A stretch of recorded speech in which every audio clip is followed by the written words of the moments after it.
A trick or treat, un mauvais tour ou un bonbon, menacent les enfants qui s'en vont frapper à la porte des maisons au soir du 31 octobre. Affublés de chapeaux de sorcières, de capes de magiciens ou de fausses dents de vampires, éclairés par des citrouilles évidées en forme de têtes grimaçantes, à l'intérieur desquelles ils ont disposé des bougies allumées, les gamins tendent leurs menottes aux adultes faussement effrayés qui leur offrent sans discuter des friandises ou de la menue monnaie. Mais gare aux voisins récalcitrants ou pingres qui refusent de verser son tribut. Il se verra hué et sifflé par des sorciers en herbe qui lui lanceront des sorts funestes en tapant sur des casseroles vides ou en jetant des pétards sur le seuil de sa maison. Telle est aujourd'hui la magie d'Halloween, la grande fête païenne remise à la mode depuis quelques années par les Américains. Mais en fait, d'où vient cette fête d'Halloween ? En réalité, Halloween a des racines très anciennes. Bien avant d'être fêtée aux États-Unis, elle était à l'honneur dans les pays celtes quelques 10 siècles avant notre ère. À cette époque-là, le début de l'année était fêté le 1er novembre, inaugurant le début de la saison sombre. La nuit qui précédait la nouvelle année était vouée au culte de Samhain, le dieu de la mort, à qui l'on consentait des offrandes et des sacrifices afin de se concilier ses faveurs. Pour les magiciens, les sorciers et les druides, la magie de la nuit d'Halloween et du jour qui suivait tenait justement au fait qu'il ne s'agissait ni d'un jour ni d'une nuit, mais d'un espace intemporel qui, tout en marquant le début de l'année, échappait aux règles drastiques du calendrier ou de l'écoulement du temps. Pour Halloween, les portes qui séparaient le monde des humains de celui des esprits s'ouvraient toutes grandes. Les frontières entre l'ici-bas et l'au-delà n'avaient plus cours, et le temps de féerie, qui est un temps hors du temps, où une minute peut durer un siècle, se substituait au temps des horloges. Cette fête authentiquement païenne fut plus tard interdite par le pape Grégoire III, qui décida de la remplacer par la fête chrétienne de la Toussaint, fête des morts et de tous les saints, dont la veille fut nommée All Hallow Even, veille de la Toussaint, ce qui par déformation a donné le nom d'Halloween.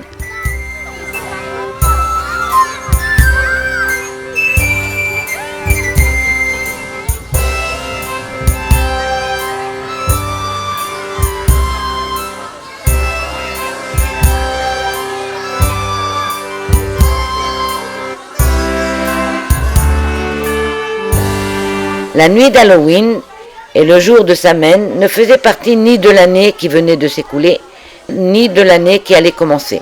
Ce vide temporel autorisait toutes les folies et tous les excès, notamment à table. Sorcières et sorciers banquetaient à s'en faire péter la panse en compagnie de loups-garous et de croque-mitaines. Et comme il se situait hors du temps, le sabbat qui avait lieu cette nuit-là pouvait durer une éternité. Certains affirment qu'il dure encore. Le grand banquet d'Halloween était jadis donné en l'honneur exclusif des défunts. Mets et vins délicieusement parfumés étaient disposés à l'ombre des chênes séculaires sur des dolmens aménagés en tables festives et parfois à même les tombes. Cimetières et nécropoles devenaient le temps d'une nuit des lieux de réjouissance et de liesse. Respectueusement, les convives invitaient les esprits des morts à venir se restaurer en premier. Ils assistaient ainsi au repas silencieux de leurs ancêtres invisibles, dont l'appétit, affaibli par l'interruption de leurs fonctions vitales, et notamment digestives, se contentait de fort peu. Le fumet des rôtis et la fragrance des liqueurs suffisaient amplement à nourrir les hôtes désincarnés. Dûment rassasiés, les morts retournaient alors à leur linceul, laissant leurs descendants bien vivants se délecter des restes. La nuit se prolongeait alors en mangeries, baffreries, goinfreries, beuveries, conteries, jongleries et chanteries jusqu'aux petites heures de l'aube. Bientôt, la réputation du banquet d'Halloween fut telle outre-tombe que d'autres présences nocturnes, nettement moins désirables, se mêlèrent aux ombres des défunts. Attirés par les odeurs de potiron et les senteurs d'hydromel, on vit se presser aux portes des cimetières transformés en guinguettes populaires toute une cohorte de personnes d'origine informelle, vieilles sorcières au visage pustuleux, noirs démons aux narines fumantes, loups-garous hurlant à la lune, vampires aux canines rougies de sang frais, fantômes revêtus de draps blancs faisant cliqueter leurs chaînes, goules féroces, chiens de l'enfer et autres suppôts du diable. Effrayés par ces monstres hideux qui par surcroît menaient grand tapage, les mortels désertèrent peu à peu ces assemblées malfamées.